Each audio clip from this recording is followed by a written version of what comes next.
अगर dogs bite के cases बढ़ रहे हैं तुम्हारे आसपास, तो वो केसेस बढ़ क्यों रहे हैं? सबसे पहले तो समझना ये जरूरी है। सबसे पहले तो देखो, जो शहर है सिटी एरिया में, वहाँ पे घूमते हैं बहुत सारे आवारा कुत्ते। तो उन कुत्तों में क्या होता है, एक तो भाई पूरे दिन का शोर, क्योंकि भाई देखो, एक तो जोरदार आवाज रहती है शहरों में, ऊपर से आपका ट्रैफिक आदि है, जिससे तनाव बढ़ता है। ह्यूमन में बढ़ सकता है, तो इन डॉग्स में क्यों नहीं बढ़ सकता, या इन बाकी जानवरों में क्यों नहीं बढ़ सकता? और याद रखना, हमेशा कुत्ता हिंसक तभी होता है जब वो असुरक्षा महसूस करता है, मतलब तुमसे उसे खतरा महसूस हो तब, या बीमार है, या डर, या फिर गलत माहौल में वो पला है। कुत्तों का नेचर जो होता है, मैक्सिमम मेजॉरिटी जो ब्रीड्स रहती हैं, उनका नेचर हिंसात्मक नहीं होता। अब कुछ ब्रीड्स हैं, जैसे आपका पिटबुल है या रॉटविलर है, उनका नेचर वैसा है, आक्रामक भाई, आप उनको नहीं बदल सकते। लेकिन इसका मतलब भी ये नहीं है कि हर कुत्ता खतरनाक हो गया। और आजकल अगर केसेस बढ़ रहे हैं, उसके पीछे सबसे बड़ा रीजन है भाई आपका ग्लोबल वार्मिंग।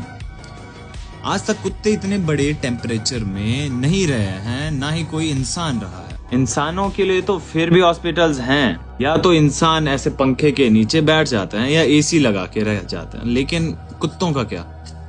अगर तुम्हारे ऊपर भौंक रहा है, काट रहा है, तो उसके पीछे भी जिम्मेदार तुम्हारे पूर्वज या तुम लोग ही हो, जिन्होंने कभी भी पॉल्यूशन के ऊपर बात ही नहीं की, ग्लोबल वार्मिंग के ऊपर बात नहीं की। अदरवाइज भाई, कुत्ता पालने से तुम डॉग लवर नहीं बन जाते, और बहुत सारे लोग बनते हैं ऐसे डॉग लवर।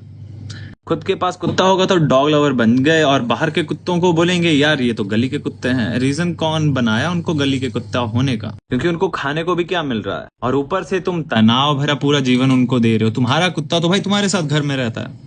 अब एक बाहर जो रहने वाला कुत्ता है, उसको तो तनाव होगा ही, पूरा दिन का आपका ट्रैफिक है, ऊपर से इतना बड़ा टेम्परेचर है, खाने को जो गंद मिलेगा वो खाएगा, तो उसको बीमारी नहीं होगी तो क्या होगा? अपने जीवन के लिए हर एक प्रजाति को तुमने विलुप्त करने की कगार पे ला दिया, और फिर बात करते हो तुम एनिमल लवर की। और ह्यूमन ही सबसे बड़ी वजह है। तो कुत्तों से प्यार करने से पहले खुद से प्यार करना शुरू करो, और मानवता से, तो तुम शायद तब कुत्तों से प्यार कर पाओगे। Otherwise so called dog lover होना सिर्फ तुम खुद को भ्रम में डाले रखे हो, और बाकियों को भी, कि तुम डॉग लवर हो, एक्चुअल में नहीं हो।